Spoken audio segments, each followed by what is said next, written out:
Hey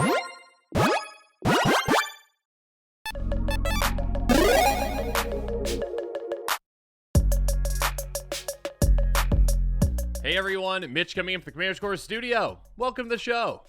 So on this episode, I'm going to be doing the quick take on Flowering of the White Tree. And what a quick take this is going to be, because oh my goodness, this might be the most absurd card that we've seen in the entire set so far. When I saw that mana value of this card, the mana cost of this card, I did not expect to see what this card did, because yeah, this is absurd. A legendary enchant for just 2 mana. Legendary creatures you control get +2/+1 and have ward 1. But that's not all. Not legendary creatures you control get ++1. Okay, that did not need to be on this card to make this a good card. They added so much to this tiny little tree package that, yeah, this is going to see a ton of play. This might be the best anthem we have ever seen, and there are a ton of great anthems out there. Bang for its buck. The amount of just value you get out of the amount of mana that you're paying for this is absurd, and yeah, sure, okay. The mana value is slightly restrictive. Slightly restrictive. You need 2 white mana to actually play this. That being said, yeah, if you don't hit it on curve, that's probably still fine. You'll be able to fix your mana by the time you really need this. First of all, again, legendary creatures you control get +2/+1, have ward 1. Most anthems at 2 or 3 mana essentially will not give you more than +1/+1, and we'll go through some other examples as well. This already is better than most anthems just with that. For legendary creatures, hey, if you're playing legendary tribal, just for your commander, I mean, this is also just, hey, extra 2 power and 1 toughness for 2 mana is absurd. Ward 1, also absurd. Just throwing, Wizard seems to think like, okay, we've solved Hexproof. Now we've solved it, okay? We don't have Hexproof anymore. We've got a conditional Hexproof basically with Ward, all right? And they just seem to keep slapping Ward onto everything just willy-nilly for what apparently is no reason. They're just like, yeah, sure, this enchantment, oh, this enchantment, okay, legendary creatures +2/+1, non-legendaries +1/+1, all right, 2 mana, of course, yeah. Okay. It's not good enough. Throw ward 1 on there. My goodness. Okay, so just regardless of whatever else you're going to use this for, just for your commander, again, just to throw this in a deck to slightly pump your commander and to protect your commander, that's already incredible, all right? That ward 1, okay, 1 might not seem like a lot, but that is a really good, determining, factor of someone targeting your commander or someone else's potentially. Or just, it's a great deterrence to say, hey, you need to save up some extra mana if you're actually going to target my commander, or again, other legendary creatures. If you're playing legendary tribal, this is a slam dunk. This is just hit buy now, essentially, because, yeah, I can see this card getting pretty expensive.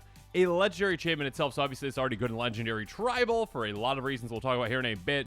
But yeah, again, all your legendary creatures +2/+1. Again, for just 2 mana. Absurd. Oh, and outside of legendary, even if you don't care about really pumping your commander or that ward 1 or whatnot, just if you have a go wide strategy, if you've got a token strategy, 2 mana, Anthem, pump your entire team. Again, not legendary creatures you control +1/+1. If you happen to have some legendaries in there, great. They get extra benefits. Again, +2/+1, ward 1. Oh my goodness. Again, when I saw this card, I was like, you gotta be kidding me that this is the mana value is just 2. This would easily still be a great card at 3. Easily still be a great card at 3. Okay, yeah, let's just all take this in and just see. Yeah, this is going to be a card that's going to see, I think, a lot of play out there. Again, there's a lot of token decks. There's a lot of go-wide strategy decks. There's a lot of legendary tribal decks now. Legendary tribal is becoming more and more of a thing because every single year Wizards is making more and more legendaries. So, yeah, they've got a lot of options for those decks. There's yet another great one. I don't want to say auto-include. I don't like the term auto-include, but I think this is probably a slam dunk in legendary tribal decks because, yeah, it's a massive pump effect. It's a protection effect for your entire team.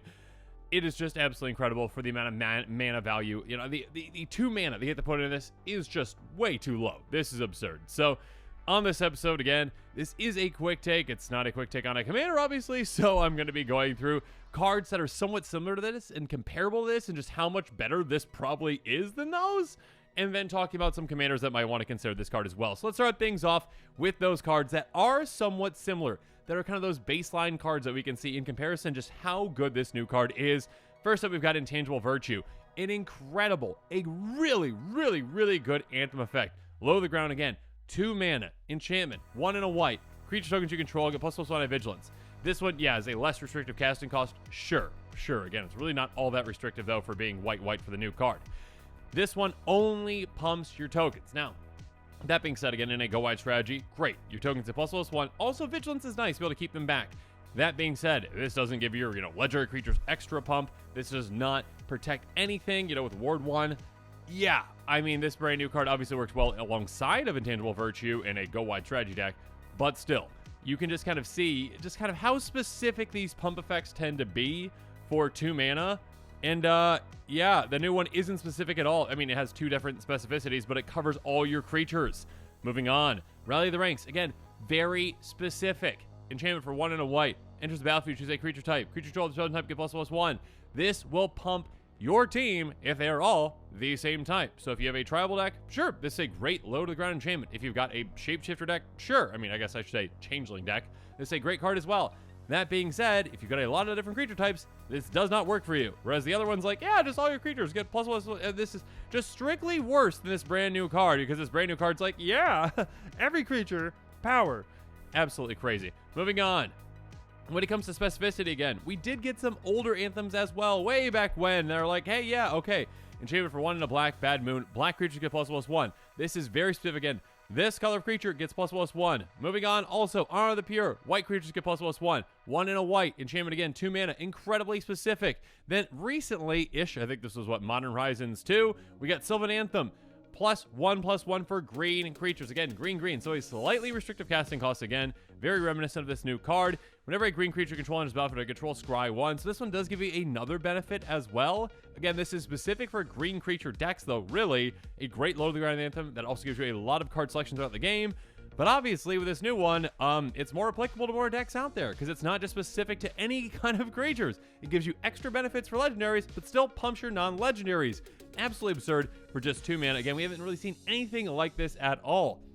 I mean, let's move on to some other anthems, though. At higher mana value, I mean, Glorious Anthem is a good card. It sees play. It's enchantment for 1 white, creature control get ++1. It is kind of like the standard. Like, this is just like what you should be expecting for the most part. If you're pumping your entire team, it's going to be a 3 mana anthem. It basically has to be. But now the rule is broken. It's like, nope. Doesn't have to be 3 mana. It can be just 2. You can pump everything. Oh, and by the way, ++1 wasn't enough. So let's add another power, and let's add Ward 1 on your legendary creatures. Crazy. Absolutely crazy. So yeah, if your deck already runs Glorious Anthem, you're just going to throw this new card in there. I guess I should say budget considered, because I don't think this brand new card is going to be budget at all, nor will it probably ever be within my budget. Next up, Dictate of Heliod, a bigger anthem. Again, 2 power is a lot to give anything, essentially. It is more specific, right, for the new one for legendary creatures, but still. Dictate of Heliod, flash, enchantment, 5 mana, 3 white, creature control +2/+2. Yes, this pumps your entire team +2/+2, but still, this new one, again, if you're playing Legendary Tribal, is basically just as good, if not better. +2/+1 for your legendaries, and Ward 1, pumps any of your non-legendaries, a lot less mana. My goodness, again, the amount of mana that you usually have to spend for an anthem that can pump +2 is just absurd. And then, yeah, how about Eldrazi Monument? Let's just kind of bring up another one that kind of protects in a different way. Artifact for 5, creature control at ++1 and flying and indestructible.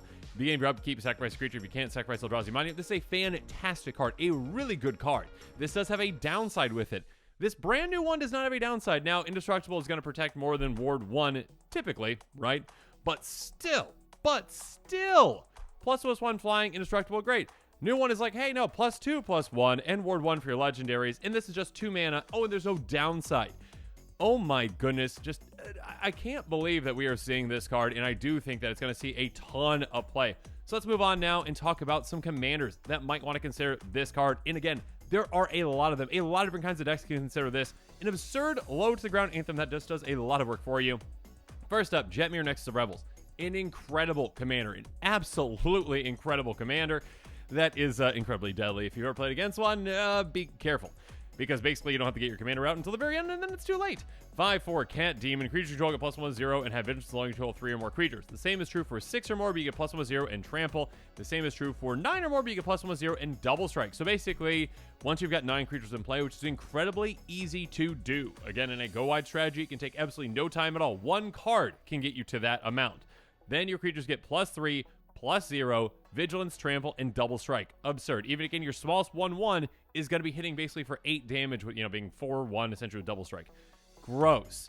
Now, throw in a fantastic low to the ground Anthem, and there you go. Hey, an extra +1/+1 at the very least to your team, right? At the very least, an extra +1/+1 for just 2 mana. That basically doubles with the Double Strike, right? So an extra 2 damage per creature, 10 damage total per tiny little creature once you're set up properly. On top of that, of course, if you've got legendaries, including this one, including your commander, that's +2/+1.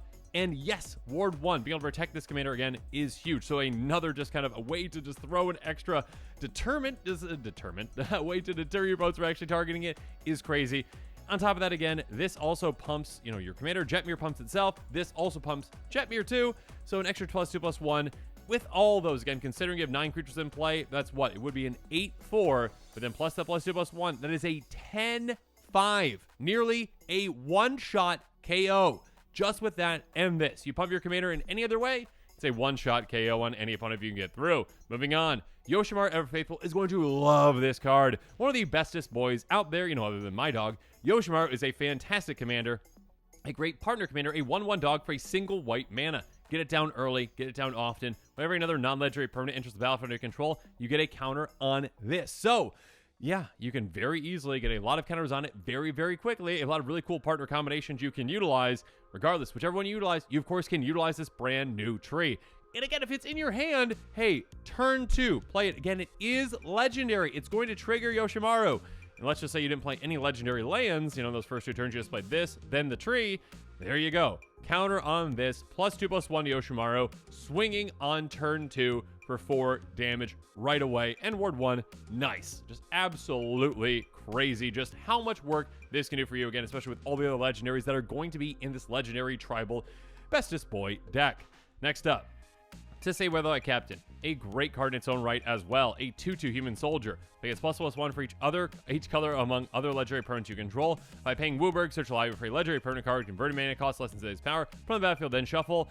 You can nearly, without any other pump effects on this commander, without any legends in play, you can almost get, this brand new tree just right into play for 5 mana, right? You don't even have to get any more pump effects essentially, except for just +1/+1 on your commander to be able to do so. Go get that, pump your entire team, protect your entire team. A great card. Again, legendary tribal decks are going to love this card, and that is legendary. And finally, of course, yeah, I've got to mention Jody Unifier, an incredible commander, one that is just making waves throughout Commander, is a fantastic card, and incredibly deadly, and incredibly crazy in what it can do. A 5/5 for Wooburg, human wizard, legendary creature control +X for X the number of legendary creatures you control. Already, again, an extra pump effect. Again, you get the +2/+1, Ward 1, plus you get this extra pump effect with this commander. Your creatures can be absurdly large. On top of that, basically legendary cascade. Whenever you cast a legendary spell from your hand, exile cards to the top of your library to exile a legendary non-land card with lesser mana value. You may cast a card with paying its mana cost, but the rest of the bottom of your library in a random order. Again, having a lower to the ground legendary that you can cast off of a cascade like this one can be incredible, can be absurd, can be a lot of fun. Again, keep in mind, if you've got Yoshimaru in your deck and it's your only 1 mana card that is legendary, you can essentially guarantee you can hit something massive like that off the top of your library thanks to this low to the ground, fantastic new tree. Yeah, overall, Flowering of the White Tree is insane. It is absurd. I did not expect to see anything anywhere near this. We have an Anthem that, again, costs 1 less than Anthems typically cost for just a base level pump all your creatures. This pumps all your creatures and then some. Again, your base level creatures here, not legendary ones, sure, get that regular Anthem. Again, for just 2 mana though, there's no restriction on what kinds of creatures it has to be. Your legendary creatures get a bigger pump effect, +2/+1, Ward 1. This can make your commander hit harder. This can protect your team. Again, a legendary tribal, it's going to protect your entire team. Again, Ward 1 might not seem like a lot, and again, Wizards just, I feel think that they solved Hexproof completely, so they're like, yeah, let's just slap Ward 1 on everything. Was definitely not necessary on this undercosted enchantment. This is absurd. This is going to see a lot of play again. Go wide, legendary tribal, token decks, a lot of play for this fantastic card. So yeah, make sure to look out for this one, and make sure to look out for even more exciting quick ticks and spoilers, because who knows what we will see next. And with that, this episode is coming to a close, so let me know what your thoughts are on it in the comments below, and as always, thanks again, and have a good one. This show and episodes like this one are possible thanks to viewers like you. If you're looking for an easy way to help support this show, make sure that you like, share, and subscribe. Also, hit that bell notification icon so you don't miss any new episodes. You can also go check out our playmats and other merchandise at thecommandersquarters.com. We also have a ton of brand new t-shirt designs in stock, so make sure you check out those as well. Another easy way to support this show is with our TCG player affiliate links. So whether you're buying a deck or individual cards, you can use this general link right here or one in the description. And the final way that you can support this show is by supporting us directly by becoming a patron. There are many benefits to being a patron, and I truly couldn't do this without all of their support.